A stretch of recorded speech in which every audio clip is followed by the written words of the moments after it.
जय हिंद, वंदे मातरम। साथियों, मैं धर्मेंद्र रघुवंशी पुनः एक नए वीडियो में आप सभी के बीच उपस्थित हूं और आज की इस वीडियो में हम बात करेंगे अतिथि शिक्षक नियुक्ति प्रक्रिया को लेकर। वर्तमान में यदि आप देखें तो जीएफएमएस पोर्टल पर अतिथि शिक्षकों की ज्वाइनिंग प्रक्रिया प्रारंभ कर दी गई है।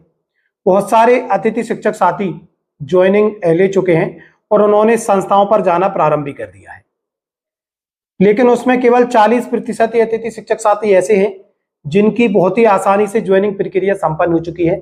अभी भी 60% अतिथि शिक्षक काफी ज्यादा परेशान हैं और विभिन्न प्रकार की समस्याएं उनके सामने आ रही है। इसी बीच एक सकारात्मक अपडेट अतिथि शिक्षकों के बीच में आया है और उसको लेकर अतिथि शिक्षक साथी काफी ज्यादा भ्रमित हैं।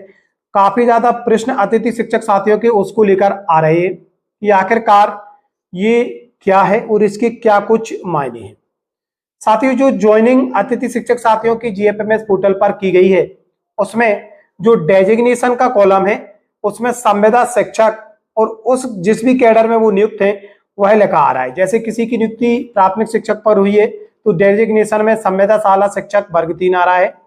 माध्यमिक शिक्षक के पद पर कार्यरत है तो संविदा शाला शिक्षक SS2 आ रहा है और यदि उच्च माध्यमिक शिक्षक के पद पर उनकी नियुक्ति हुई है तो संविदा शाला शिक्षक 3 आ रहा है, 1 आ रहा है, सॉरी। तो अब अतिथि शिक्षकों के द्वारा ये कयास लगाए जा रहे हैं कि ये अतिथि शिक्षक साथियों के लिए एक सकारात्मक अपडेट है और अब अतिथि शिक्षक साथियों को संविदा शाला शिक्षक मान लिया गया है।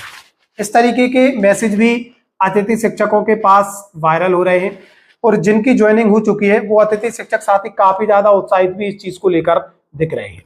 बहुत सारे अतिथि शिक्षक साथियों का मानना यह भी है, इस तरीके के मैसेज भी हमारे पास आए कि जो टीईटी पास अतिथि शिक्षक है केवल उनकी ही ज्वाइनिंग पोर्टल पर हुई है और उनके डेजिग्नेशन में SS3 या संविदा शाला शिक्षक लिखा आ रहा है। आखिरकार इसके वास्तविक मायने क्या है और क्या वास्तव में अब अतिथि शिक्षक साथियों को संविदा शाला शिक्षक मान लिया गया है, इस पर हम चर्चा करेंगे। साथियों देखिए, अतिथि शिक्षकों की जो जानकारी है पोर्टल पर जो जानकारी फीड करवाई गई थी वो पैनल के हिसाब से ही फीड करवाई गई है। पैनल आपका श्रेणियों के आधार पर बना, SS1, SS2 और SS3। SS2 और SS1 में आपका जो भी विषय है उस विषय के आधार पर आपका पैनल ऐड हुआ। जैसे आप माध्यमिक शिक्षक अंग्रेजी से हैं तो SS2 इंग्लिश, यदि आप फिजिक्स वर्ग 1 से हैं तो SS1 फिजिक्स। इस तरीके से आपकी जो पैनल की जानकारी है वो पोर्टल पर अपडेट की गई थी और उसी पैनल के आधार पर वर्तमान शैक्षिक सत्र में अतिथि शिक्षक साथियों की नियुक्ति की गई है। और जो पैनल एजुकेशन पोर्टल पर जो पैनल ऐड है वो संविदा शाला शिक्षक के आधार पर ही ऐड किए गए हैं। इसलिए जिस पैनल के आधार पर आपकी ज्वाइनिंग हुई है वो पैनल का डेजिग्नेशन आपकी प्रोफाइल पर प्रदर्शित हो रहा है। जैसे यदि आपकी नियुक्ति SS3 पैनल में प्राथमिक शिक्षक के तौर पर हुई है तो डेजिग्नेशन में भी आपका जो पद है SS3 लिखा आ रहा है और यदि आपकी नियुक्ति SS2 इंग्लिश से हुई है तो डेजिग्नेशन में आपका पद SSS2 लिखा आ रहा है। अब इसको आप ये कतई मानकर न चले कि आपका जो पद है वो आपका संविदा शाला शिक्षक कर दिया गया है, ऐसा बिल्कुल भी नहीं है। हालांकि ये अतिथि शिक्षक साथियों के लिए एक सकारात्मक अपडेट जरूर है, लेकिन जैसा कि अतिथि शिक्षकों ने जानना चाहा कि क्या भविष्य में स्कूल शिक्षा विभाग या मध्य प्रदेश शासन इसको लेकर कोई आगे कदम उठा सकती है, क्या वास्तविक रूप से अतिथि शिक्षक साथियों को संविदा शाला शिक्षक मान लिया गया है।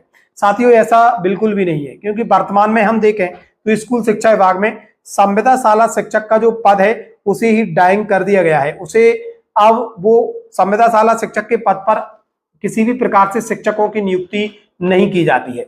जब से नवीन शैक्षिक संवर्ग बना है शिक्षकों की नियुक्ति क्रमशः प्राथमिक शिक्षक, माध्यमिक शिक्षक और उच्च माध्यमिक शिक्षक के पद पर ही होती है और उन्हीं पद पर उन्हें 3 वर्ष की परिवीक्षा अवधि देनी पड़ती है। उसी परिवीक्षा अवधि के दौरान संबंधित जो शिक्षक होते हैं उन्हें स्टाइपेंड के रूप में वेतन भी प्राप्त होता है।